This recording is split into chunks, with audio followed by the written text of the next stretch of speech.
and welcome to the Week 4 edition of Instant Replay, where I give you my take on the most controversial calls of the weekend. I'm Simon Borg. We start in Montreal, where there was an early penalty called for the home side, and it's a no-brainer. Here's the best angle, and it's pretty clear that Orlando defender Sean St. Ledger is making himself big, just flailing those arms aimlessly. And Montreal's Ignacio Piatti says thank you very much. But was St. Ledger guilty of another PK offense just a couple minutes later?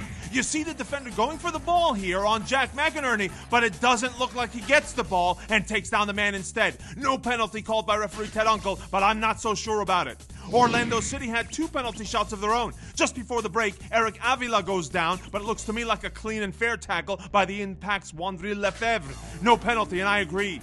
Then in the second half, they wanted a handball on Montreal's Eric Alexander. Except this is ball to hand, folks. Alexander kicks it into his own arm. No PK was the right call there, too. Oh, and one last thing for the young'uns at home. Yes, if you stretch another player's shorts by an extra foot, that's a yellow card. That's Tyler Turner testing the elastic on Piatti's shorts. To Mafre Stadium, where New York Red Bulls head coach Jesse Marsch was irate about this Federico Higuaín tackle on his defender, Damian Perinel. And if my lip reading is accurate, he was calling for a red card. But maybe it was Marsch's vantage point. For me, yellow was the right call by referee Soren Stoica, who would go on to show another yellow to Higuaín in the 83rd minute after the Argentine didn't appreciate getting called for a foul on this breakaway. Higuaín punches the ball into the ground, but the protest doesn't end there. He walks all the way up to Stoica, who obliges with a second yellow, and Higuaín is off. The other big decision in this one was the penalty kick awarded to the Red Bulls in the 48th minute. Emmanuel Pogatetz comes in with the slide tackle on New York's Lloyd Sam, but does he get him? When we slow it down, the only possible contact is right here. But I'm still not sure about it. Stoica calls it, and Bradley Wright Phillips has another goal. To the snow at Gillette Stadium, and another penalty kick that had me rewinding a few times. This one is by Scott Caldwell on the Quakes' Clarence Goodson in white. And this angle seems to show that Caldwell steps on Goodson's foot. Referee Jose Carlos Rivero calls it, and Wando gets the Quakes' only goal of the afternoon. There was also a suspicious incident in this one in the 49th minute between Adam John and Revolution captain Jose Gonçalves. It left John bloodied, but we don't get a replay and can't exactly tell how it happened. Gonçalves gets a talking to and play resumes. A challenge that I thought perhaps deserved harsher punishment came in the 12th minute in Vancouver. Check out this tackle by the Whitecaps' Gershon Kofi on Maxi Urruti. He gets a yellow for this, and he can't believe it. But I think he gets off easy. I think Kofi endangers the safety of his opponent. Urruti's lucky he doesn't plant his right foot, or that could have done some serious damage. 2 minutes later, the Whitecaps opened the scoring on a free kick from Nicolas Mesquida. And there were some questions about whether the free kick should have been awarded in the first place. To me, there's definitely a forearm in the back on Octavio Rivero. Good call from referee Alan Chapman. And while we're dishing out kudos, props to assistant referee Mike Kampmeinert, who doesn't raise his flag on Robert Earnshaw, the scorer of the stoppage time winner for the Caps. You see here he's in line with Portland's Alvis Powell. To RFK Stadium, where DC also netted a late game winner through Chris Pontius, and the LA Galaxy were upset about this one. LA manager Bruce Arena felt that Connor Doyle charged Galaxy goalkeeper Brian Rowe just moments before the goal, and Rowe even said that he felt Doyle, quote, wasn't looking at the ball at all. Well, maybe Rowe will change his mind when he sees the replay. Doyle is looking up at the ball, and he even heads Rowe's elbow. Come on, that's a 50-50 ball. Both players went for it. Rowe won it. I think that's a good no call by referee Ismail Elfa.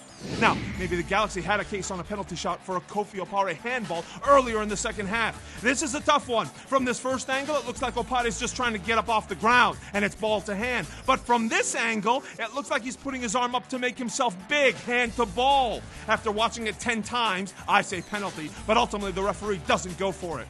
Now, for a couple of half-hearted PK appeals for DC. First, in the 33rd minute, I don't see an infraction here by Leonardo on Jairo Arrieta, who goes down a bit too easy. Then in the 60th, DC head coach Ben Olsen wants to see a replay of this Omar Gonzalez tackle on Chris Pontius in the box. When he does see it, he'll appreciate the great defensive tackle that it was. To Yankee Stadium, where NYCFC players were calling for a penalty in the 39th minute. But as we see from the replay, that's all chest by Matt Beasler, who tucks his arms behind his back. Good no call by referee Edvin Jurasevich. The home team wanted another handball late in this one, but even with a single look at this, I think we can all agree that also was not a penalty. Iko Para's arms are tucked in. NYCFC thought they earned a penalty in the 68th minute when Jurasevich whistled and actually pointed to the spot. But after consulting with his assistant Brian Dunn, the ref reverses the call, and rightly so. Even though Sporting Seth Sinovic has his arm dangling out there, the contact was actually with the arm of NYCFC's Andrew Jacobson. Great job by the officiating crew to get that call right.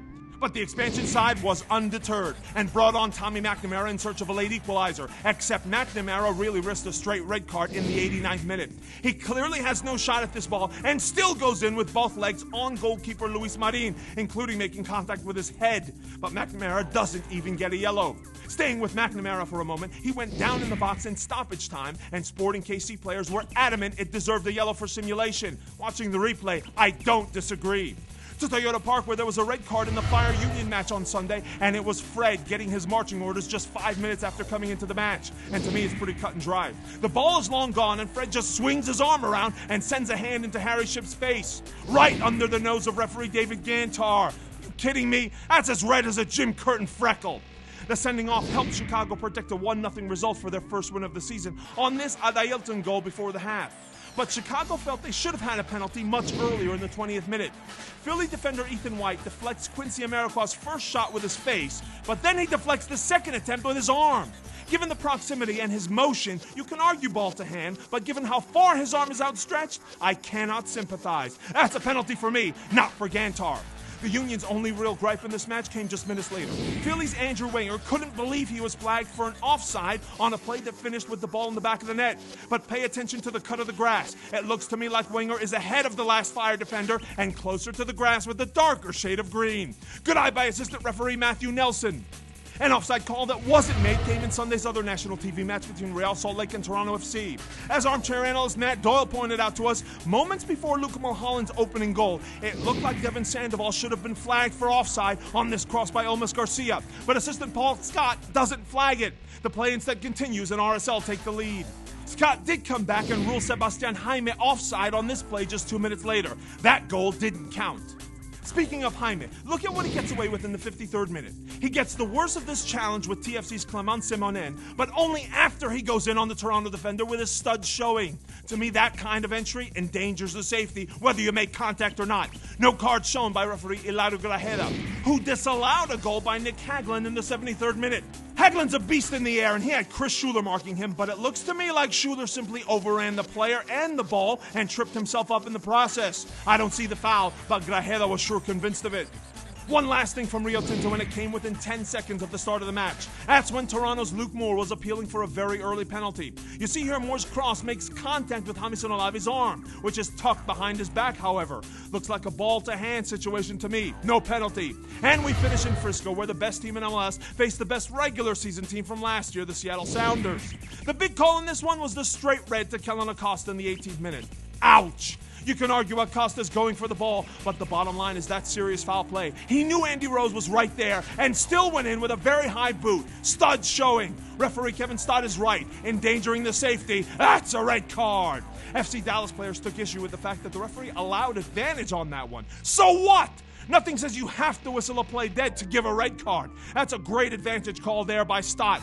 Because of that red, Seattle had an even bigger advantage. I'm talking 11v10 for over 70 minutes, and yet Seattle couldn't score. But they did have a solid claim for a penalty a minute after the break. Atiba Harris kicks Lamar Nagel in the back of the leg right here. But Stott whistles Nagel for a push that I frankly don't see. That's all we have for this week for our editor, Abner Sevis. I'm Simon Borg. See you next time!